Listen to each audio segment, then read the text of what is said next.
अभी तक हमने क्या कर लिया? Meaning of cash flow statement, meaning of cash and cash equivalent, operating activities क्या होती हैं उनके कुछ एग्जांपल्स, इन्वेस्टिंग एक्टिविटी क्या होती है उनके कुछ एग्जांपल्स, फाइनेंसिंग एक्टिविटी क्या होते हैं कुछ एग्जांपल्स। अभी हम बस वोकैबुलरी बिल्डअप कर रहे हैं, अभी हमने बस मीनिंग्स करे हैं, बट आइडेंटिफिकेशन भी कर ली है कि कौन सी ऑपरेटिंग, कौन सी इन्वेस्टिंग, कौन सी फाइनेंसिंग, किसमें इनफ्लो आउटफ्लो। प्लीज, वो क्वेश्चन 100% आएंगे थियोरेटिकल में। थोड़ा से और rules, transactions not regarded as cash flow, तो transaction which are not regarded as cash flow, they will not be a part of the cash flow statement. Cash flow statement में क्या आएगा? सिर्फ और सिर्फ वो ट्रांजैक्शंस जो कैश के फ्लो को अफेक्ट कर रही हैं। Transactions being movement between the components of cash and cash equivalents are not cash flow between ये मैं आपको बता चुका हूं। between, movement between the components का मतलब होता है cash deposited in the bank, तो कैश बैलेंस कम हुआ, बैंक बैलेंस बढ़ गया। Net cash and cash equivalent में कोई चेंज ही नहीं आया। Cash withdrawn from the bank कर चुके हैं हम, तो cash cheques deposited in the bank, cash withdrawn from the bank, purchase और सेल ऑफ मार्केटेबल सिक्योरिटीज, तो no flow, movement between components, इसको क्या बोलते हैं? Movement between components, they will not be a part of the cash flow statement. हाँ, इस पे कुछ प्रॉफिट और लॉस हुआ, that will be a part of the cash flow statement. ठीक है ना, ध्यान रखिए। और क्या होते हैं कुछ नॉन कैश ट्रांजैक्शंस, जैसे कि depreciation, amortization, goodwill written off, amortization. So there are some non-cash transactions as well. Non-cash transactions are those transactions which do not involve cash, and therefore flow movement of cash and cash equivalent does not take place. For example, depreciation, important है, depreciation is a non-cash transaction, but sir जहां तक हमें याद है वो तो cash flow statement में देखने को मिलता है नहीं। It is not a part of cash flow statement, it is an adjustment. जब आएगी तब एक्सप्लेन करूंगा कि अगर आ गई यहाँ पे तो आ कैसे गई। It should not be a part of cash flow statement. Depreciation, no flow of cash, depreciation is a non cash transaction.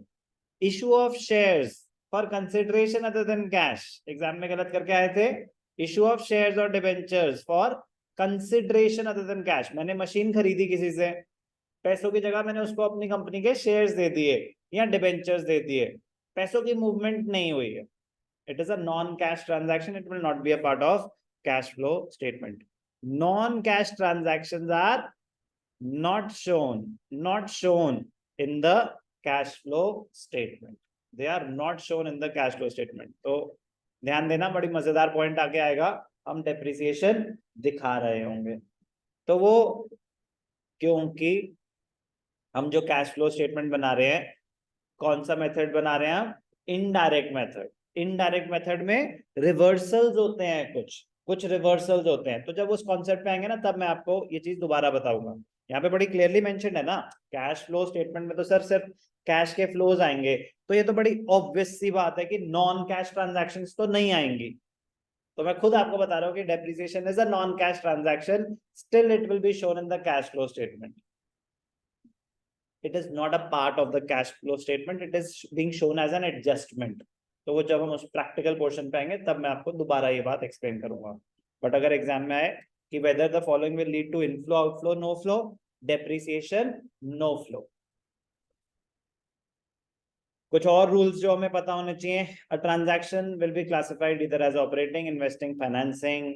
Net cash flow within an activity may be positive और negative, मतलब operating का जो net result है वो inflow भी हो सकता है पॉजिटिव, आउटफ्लो भी हो सकता है नेट नेगेटिव, कुछ भी हो सकता है। बट द सम टोटल कि ऑपरेटिंग से कितना आया, इन्वेस्टिंग, फाइनेंसिंग, तीनों का जो टोटल है, sum of cash flow from all the activities taken together plus the opening cash and cash equivalents equals the closing cash and cash equivalents। यही तो पूरी कैश फ्लो स्टेटमेंट है, यही तो पूरी कैश फ्लो स्टेटमेंट है। ध्यान से देखेंगे क्या बोला इन्होंने, इंपॉर्टेंट है, ध्यान से देखेंगे। फॉर्मेट कैसा होता है कैश फ्लो स्टेटमेंट का? Cash flow statement for the year ended. For the year ended. Cash flow statement for the year ended. Particulars, details, amount. Particulars, details, amount. Particulars, details, amount. अब ध्यान से देखेंगे. सबसे पहले क्या आता है? Cash from operating activities. हम पूरी कैलकुलेशन दिखाते हैं, फिर यहाँ पे फाइनल अमाउंट आ जाता है. डिटेल्स में सारी कैलकुलेशन आती है, फाइनल फिगर बाहर आ जाता है. Cash from operating activities. फिर क्या आता है? Cash from investing activities. सारी कैलकुलेशन दिखाते हैं, फाइनल फिगर बाहर आ जाता है.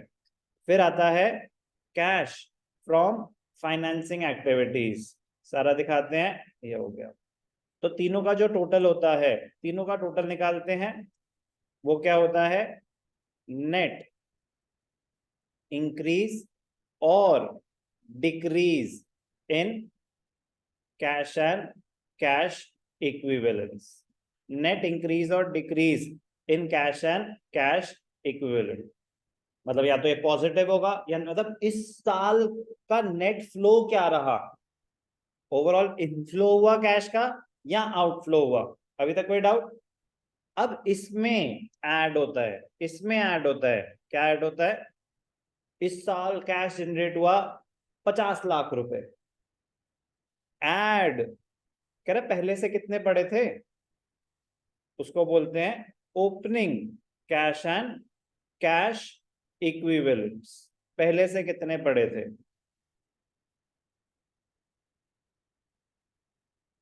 इस साल कुछ कैश जनरेट हुआ, 50 लाख जनरेट हुआ. कह रहे पहले से कितने पड़े हुए थे?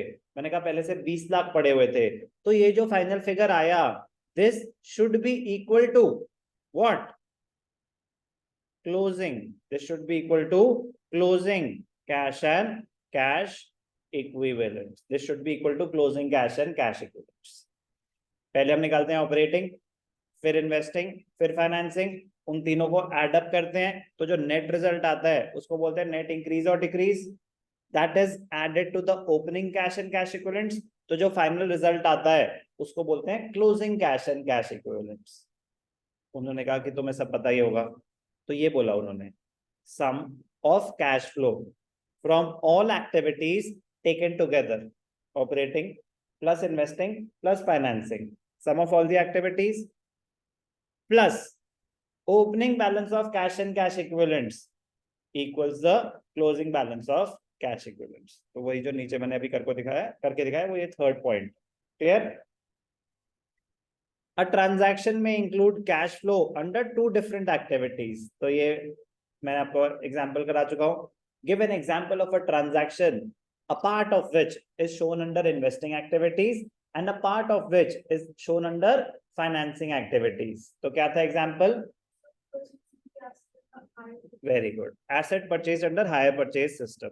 For example, purchase of machinery under hire purchase. Each installment, जब हम एक installment देंगे तो एक portion होता है principal, एक होता है interest. तो जो principal portion होगा that leads to creation of an asset, वो investing activity में दिखाया जाएगा. Interest portion जो है that will be considered as a finance cost, financing activities में दिखाया जाएगा. ये भी अब आपको होपफुली जिंदगी भर याद रहेगा. Issue of shares and debentures for consideration other than cash and also the conversion of shares into debentures और debentures into share are not shown in the cash flow statement. And inflow और outflow ये भी हमने discuss कर लिया. Between components, cash deposited in the bank, cash withdrawn from the bank. तो ये rules हैं, कुछ रूल्स जो स्टार्ट करने से पहले आपको पता होने चाहिए, तो आपकी अंडरस्टैंडिंग कहीं ज्यादा बेटर होगी. अब ये चीजें तो कितनी जल्दी आ जाती हैं, तो पता होनी चाहिए.